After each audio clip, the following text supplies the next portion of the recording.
Warga tidur nyenyak dan hidup aman setiap warga negara itu ada ongkosnya. Itulah tugas intelijen dan tugas Panji Negara Indonesia, yaitu bidang keamanan dan bidang pertahanan. Kejadian serangan terorisme bisa menggoyang keamanan tidur kita semua dan ujungnya membangkitkan rasa marah. Ada 4 reaksi yang tercipta dari peristiwa teror. Pertama, geram dan marah pada teroris lalu mendukung pemerintah agar segera menyelesaikannya. Yang kedua, geram dan marah pada teroris lalu geram kepada pemerintah dan aparatnya karena dianggap tidak bisa melindungi segenap warga Indonesia. Berikutnya yang ketiga, menuding ini rekayasa tanpa empati pada sang korban. Dan yang terakhir, kelompok yang dengan keras keplok-keplok setuju tindakan teroris. Kelompok yang keplok-keplok itu bukan saya banget. Itu harus hilang dari muka bumi Indonesia. Intinya, ke depan teroris harus hilang dari muka bumi Indonesia. Untuk itu, kita harus bantu negara. Kalau kita menyatakan diri kita NKRI garis lurus. Dari mana memulainya? Dari mana melihat asal muasal ini semua? Dalam dunia teror, jangan dilihat dari kacamata hukum dulu. Kita harus melihat dari sisi netral.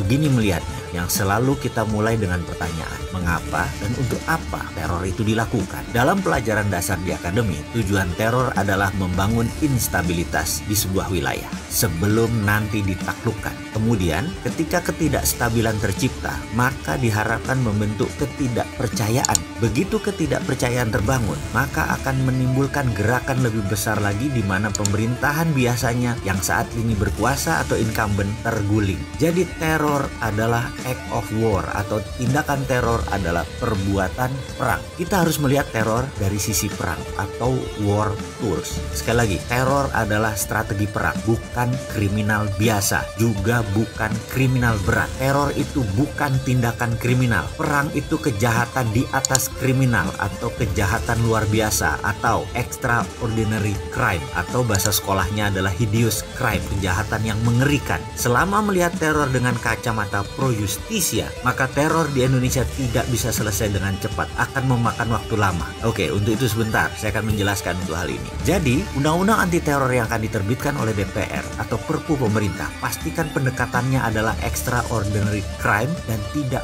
pro justisia. Nah, ini kalimat yang akan membuat kaget banyak orang, terutama kaum cendekiawan yang berilmu barat. Secara pribadi saya adalah orang yang fight teror sejak lama. Boleh lihat rekam jejak saya di dunia digital dan jangan ragukan ke NKRI-an saya urusan ini. Saya benci sekali tindakan pengecut berperang dengan menggunakan aksi teror karena pastinya yang ditarget adalah rakyat biasa. Tujuan perang dengan strategi teror hanya 2. Pertama yaitu merubah kebijakan negara. Kedua, menggantikan pemerintah yang berkuasa. Tidak ada sebuah teror dilakukan hanya untuk tiket sekeluarga masuk surga. Tidak ada. Ini adalah perjuangan panjang menggulingkan pemerintah. Pasti. Kalau nggak, buat apa teror dikerjakan? Sekali lagi, banyak orang yang mengatakan saya ini sontoloyo kalau berkomentar. Di sisi lain, saya pasti memberikan solusi secara terbuka dan rinci. Kesimpulannya, untuk teror ini, counter insurgency warfare, jawaban untuk teror saya sudah siapkan. Saya sudah punya desain counter insurgency melawan teror. Dan kalau diperkenankan, saya pasti akan buka. Tapi satu syaratnya, pasti tidak dibuka di publik. Yang jelas, karena rumitnya masalah insurgency dan ini masuk warfare kelas berat, maka pendekatan saya anti HAM.